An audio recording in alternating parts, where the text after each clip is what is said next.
O Rei da Vela é uma peça de teatro escrita em 1933 por Oswald de Andrade, um dos principais nomes do modernismo brasileiro. Foi publicada em 1937, mas ela só foi encenada pela primeira vez 30 anos e refletiu por meio da visão do autor. A obra ela se embala na crise financeira de 1929, quando retratando, né, a valorização da indústria na década de 30 e também a modernização no governo Vargas. Tratando da junção da aristocracia decadente à burguesia em ascensão para servir o capital estrangeiro. A peça é dividida em 3 atos e segue a estrutura do teatro tradicional. O Rei da Vela ele foi publicado em 1937, quebrando a burguesia daquela época e também o início da convulsão social.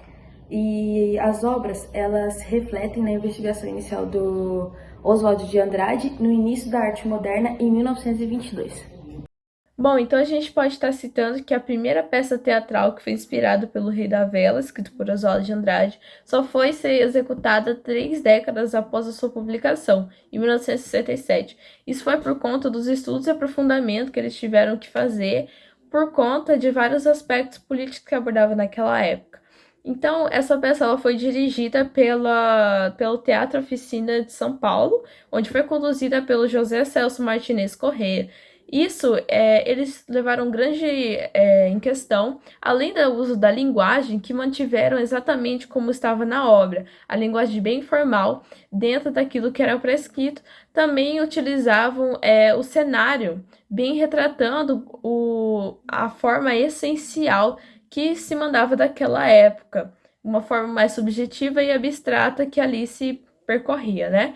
Então, esse uso faz bastante evidente dentro dessa peça. Como a gente pode estar citando que a peça ela foi produzida perto da época da ditadura, onde estava ali surgindo o ato institucional número 5. O que era isso? O ato institucional naquela época era um dos decretos que era utilizado ali dentro da ditadura, onde prescrevia que os militares eles podiam fazer e perseguir as pessoas que estivessem contra o regime que ali estava pregando dentro da ditadura. Então, assim, a arte em si, ela era bem inibida naquela época. Então foi um grande aprofundamento eles estarem aflorando ali aquela parte teatral com uma importante peça que destacava a preocupação dentro da crise que foi de 29, né, da quebra da Bolsa de Valores de Nova York, e também a crise do café que aqui ocorria no nosso Brasil.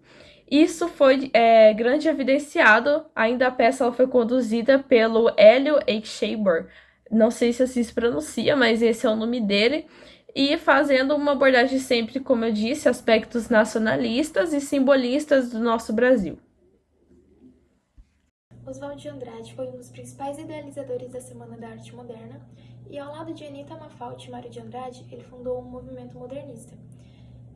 Também conheceu as vertentes da arte vanguardista em suas viagens para a Europa, as quais teriam uma grande influência em sua obra, que foi o Manifesto Antropófago, o Manifesto da Poesia Pau-Brasil, Memórias Sentimentais de João Miramar e Serafim Ponte Grande, que são alguns dos seus trabalhos mais conhecidos. Oi, eu sou a Esther e eu vou explicar o significado da palavra vela no título da peça. A palavra significa agiotagem, ou seja, empréstimo de dinheiro a juros extorsivos. O protagonista, Abelardo I, é proprietário de uma firma de agiotagem, a Abelardo e Abelardo. Essa empresa serve de cenário para o primeiro ato da peça. A peça ela foi considerada o primeiro texto modernista feito para o teatro após a inserção da pintura abstrata nos cenários.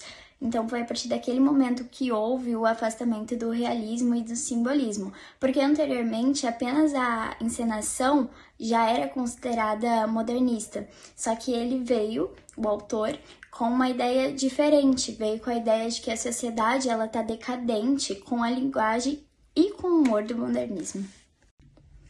O autor, com Mário de Andrade, ele formou a dupla da liderança modernista lá em 1922. Nós podemos dizer que as obras são bem tradicionais, mas nem todas. O que chama mais atenção é que a sua arte, ela é conhecida como a renovação da ficção brasileira, porque é algo tratado com tanta intensidade que às vezes se torna incompreensível para alguns contemporâneos. O teatro não ficou imune à renovação estética que ocorreu em 1922, um marco importante. No entanto, a transformação se limitou ao texto. As montagens permaneceram presas às convenções até a década de 1950. Sob a roupagem moderna, Oswald de Andrade trata de problemas velhos, como domínio estrangeiro, cultura colonizada, dependência da monocultura, e novos, urbanização acelerada, refinamento de formas de exploração e etc.